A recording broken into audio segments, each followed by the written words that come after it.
A luta mais importante de Jujutsu Kaisen.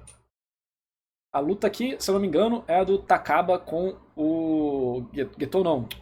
Kenjaku. Kogani, já se passaram 19 dias do início da migração à extinção. Quantos jogadores morreram por não entrar nas barreiras e tiveram suas técnicas amaldiçoadas removidas? Um total de 61. Gostaria de ver a lista? Não, tá tudo bem. Será que tiveram medo de encarar um combate até a morte? Não, essas 61 pessoas não pensavam assim. Se tivessem utilizado da regra que o Higuruma Hiromi adicionou, todos ainda poderiam estar vivos. Os humanos desse país pensam que a realidade é algo constante e imutável, mesmo que momentos cruciais estejam acontecendo a todo instante em suas vidas. Não é como se todos tivessem a coragem de arriscarem suas vidas, mas quando outra pessoa põe sua vida em risco, não há o que fazer a não ser agir. Mesmo que não possua esperança na realidade de agora ou na do futuro, a morte está sempre à espreita. Dê um primeiro passo, então estará um passo mais próximo do que almeja. Eu abomino os humanos que morrem sem conhecer esse sentimento. Eu tô falando com você mesmo, Tengen. Esse é o começo do capítulo 222 de Jujutsu Kaisen. O capítulo que é muito mais conhecido por ser o imediatamente antes do começo da luta entre Gojo e Sukuna. O que talvez em uma polêmica reta final do mangá tenha sido visto por alguns, ou muitos também, tanto faz, como um grande erro de Jujutsu, foi para mim um de seus momentos mais impressionantes. A luta entre Kinjaku e Takaba. Eu acho que essa é uma das melhores lutas do arco do abate. Eu tenho muitas críticas pro arco do abate. Eu não gostei do arco do abate em geral. Tem vários motivos para criticar. Muitos deles eu já tinha feito minha previsão anos antes do jogo do abate começar. Mas a luta do Takaba com o Kinjaku eu gosto demais. E eu não entendi a comunidade não gostar, o que mostra que a comunidade de Jujutsu Kaisen é muito juvenil, vamos dizer assim. Há um estilo muito óbvio de se notar sobre como Akutami escreve seus personagens, porque muitas vezes ele adere ao minimalismo, pensando pouquíssimas informações sobre algo ou alguém. Eu imagino que essa seja uma abordagem difícil de Cara, essa foi uma luta que deu personalidade ao Kenjaku. O Kenjaku antes disso não era nada. Aqui ele virou alguém com personalidade, gostos, vontades. O cara gosta de comédia. Entendeu? Tem problema na luta? Tem. No final, principalmente dela, que morre e acontece nada, feijoada, né? Mas essa introdução e depois o que acontece na luta. Cara, em 2 páginas o Gege conseguiu fazer um flashback melhor pro Takaba do que pro Itadori, Nobara e o Megumi, porra. 4 páginas, que seja. fazer funcionar, pode ter dado errado em outros momentos de Jujutsu, mas com Kenjaku eu achei absurdamente bom. Podemos comentar sobre quando dá errado em E eu outros. odiava o Kenjaku, porque eu gostava muito do Getou. E o Kenjaku me decepcionou muito. Quando eu vi que não era o Getou, era o Kenjaku. Porque eu achei ele muito desinteressante. Ah, o vilãozão, isso aqui. No final não deu em nada. O lore de Jujutsu Kaisen foi pra casa do caralho. Mas, o Kenjaku pra mim começou a ser interessante ali. Caraca, ele gosta de comédia? Como assim? O que você tá falando? Interessante, entendeu? Outro vídeo tratando do final da obra, mas por enquanto vamos falar apenas do Kenjaku e da luta dele contra o Takaba. Nesse início do vídeo, o discurso de Kenjaku está estabelecendo sua maneira de pensar sobre o mundo. Ele odeia a passividade, a ideia de ser meramente uma ferramenta cumprindo seu propósito pré-estabelecido no mundo. De certo modo, parece se assemelhar com o desdém que Sukuna tem de Yuji na reta final, pois tudo que leva o protagonista até aquele momento só é possível porque ele é criado por Kenjaku, moldado e experimentado como todos os outros objetos que passaram em sua vida. Infelizmente isso foi muito mal executado e planejado. Aqui você já nota Planejado eu não sei, eu acho que foi mal planejado, mas que foi mal executado foi. também o que em Kenjaku se comunica No com final não significou nada pra história. Nem pro personagem, nem pra narrativa, nem muito pro simbolismo. Gojo. Um é objetificado pelo mundo Jujutsu, enquanto o outro objetifica. Kenjaku ser a mãe de Yuji é uma escolha muito sagaz de Akutami justamente porque estabelece que mesmo a capacidade do protagonista de mover a narrativa é dada por um terceiro. E isso não significou nada na história também. A vida para Kenjaku é como uma coceira em que o ser quer sempre ver o que jamais viu. Aquela imensa curiosidade que só pode ser saciada quando você se coloca como um agente da mudança, ao invés de uma mera engrenagem. Essa ideia também aparece justamente na grande luta de Kenjaku. A galera ali, Jujutsu Kaisen é assim, né? Puta que pariu. O que aconteceu? Que drogas a comunidade otaku usou pra pra ficar surtada com o Jujutsu Kaisen dessa forma, a ponto de ler um scan. É tipo, nada contra quem fazia, porque a Kaisen Backup fazia, porque tinha gente pra ler. Se não tivesse ninguém lendo, eles não fariam. Cara, mas a pessoa lê isso aqui e destrói a experiência dela, cara. Destrói a experiência dela, destrói a legibilidade, destrói a quadrinização, destrói a arte, destrói a experiência toda, cara. E eu não gostava de fazer isso, eu preferia esperar pra ler. Mas se eu esperasse um dia, que seja pra ver uma scan levemente melhor, o vídeo saia de 100 mil views pra 20 mil views, porque todo mundo já enfiou o cu no cu, um monte de vídeo explicando, teorizando a parada, porque o cara tava. Nego tava fora de controle, mano. De uma mera engrenagem. Essa ideia também aparece justamente na grande luta de Kenjaku antes de Takaba.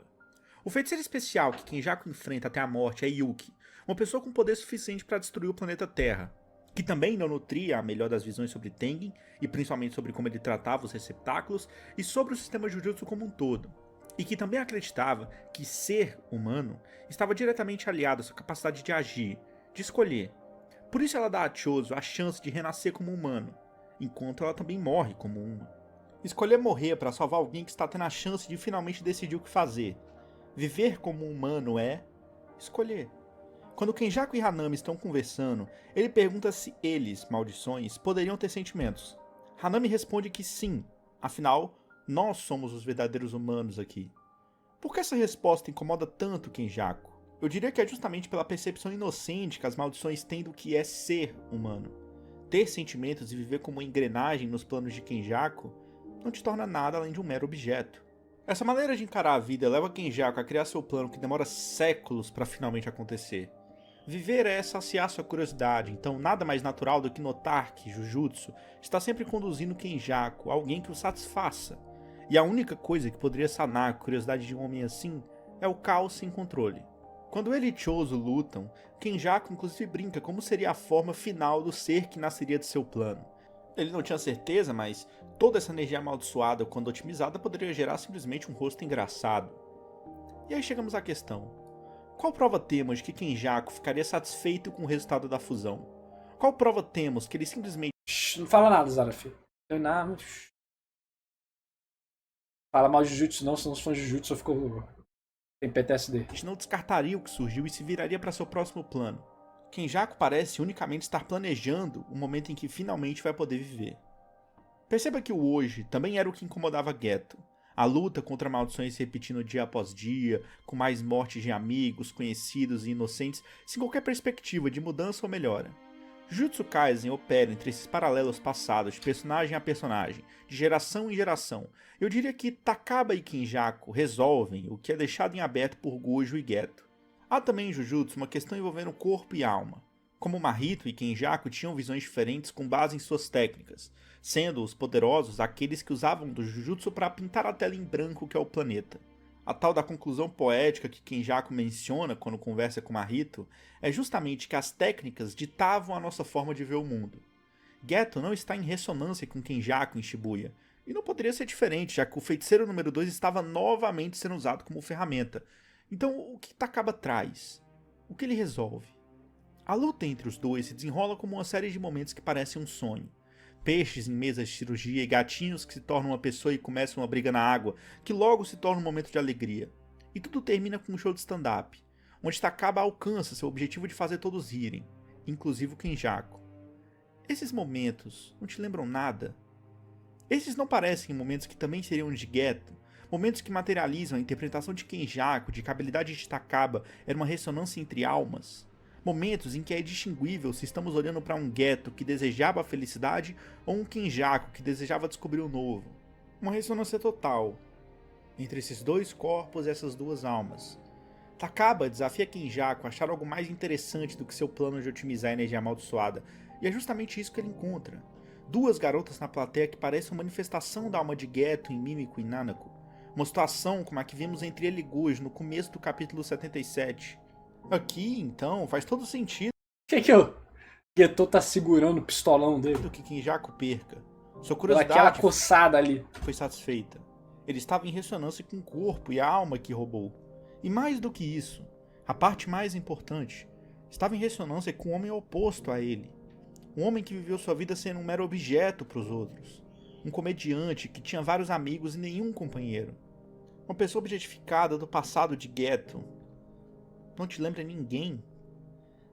Takaba não lutou para destruir nada. Ele fez o contrário, conciliou o que existia.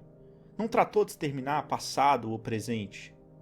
Ou seja, ele fez aquilo que Gojo falhou em fazer. Mas eu acho que é isso.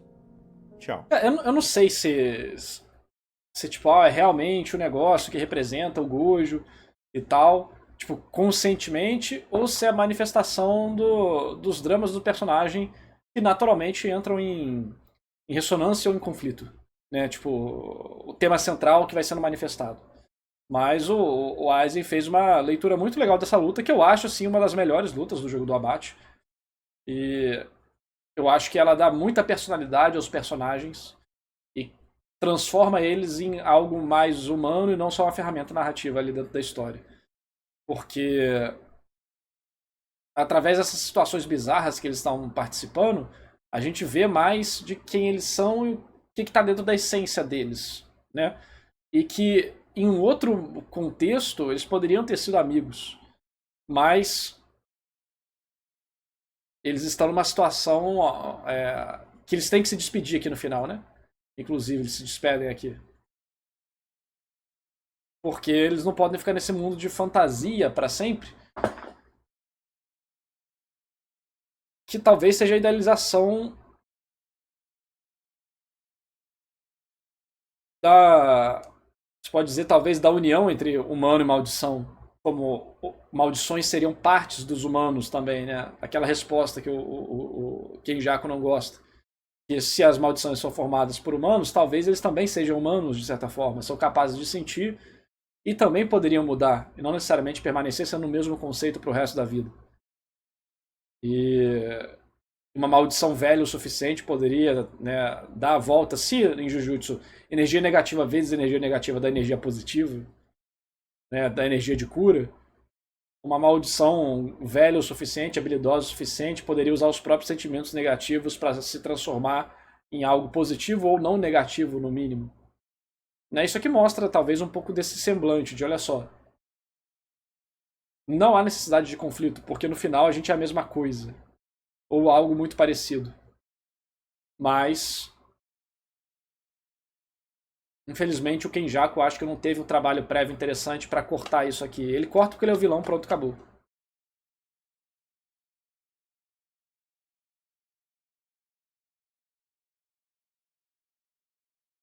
Então,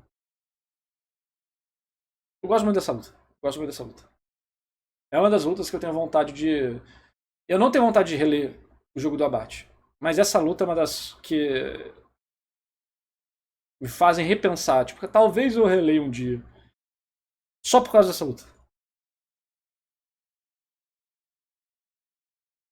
Valeu, Matheus. Tamo junto. Obrigado pelo apoio. O Kihao e o Kenjaku no final? Alguma coisa aí, cara. Em Alguma Jujutsu coisa. Kaisen, Alguma coisa. Eu não acho que a morte do Gojo é algo necessariamente ruim, não.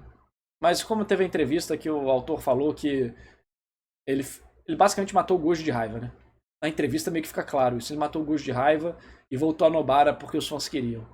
Ele fala, cara, eu me perdi por causa de discussão no Twitter. Eu me influenciei muito pelo público. Ele ficou muito atormentado pela obra, né? É foda.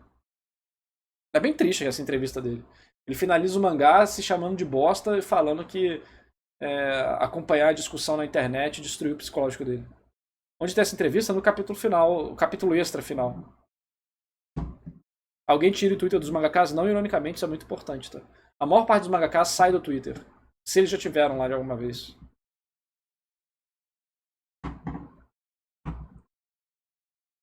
Eu não li, mas não lembro dele falar isso. Recomendo você dar uma lida de novo, cara. Porque ele fala, ele fica se chamando de bosta, que ele é incompetente, que os editores ajudaram muito ele, que ele é muito inseguro, e que ele ficou muito frustrado e que ele ficava absorvendo muita coisa da internet, que isso influenciou demais do que ele ia fazer, e no final ele ficou muito frustrado com o que estava fazendo. Mais ou menos isso.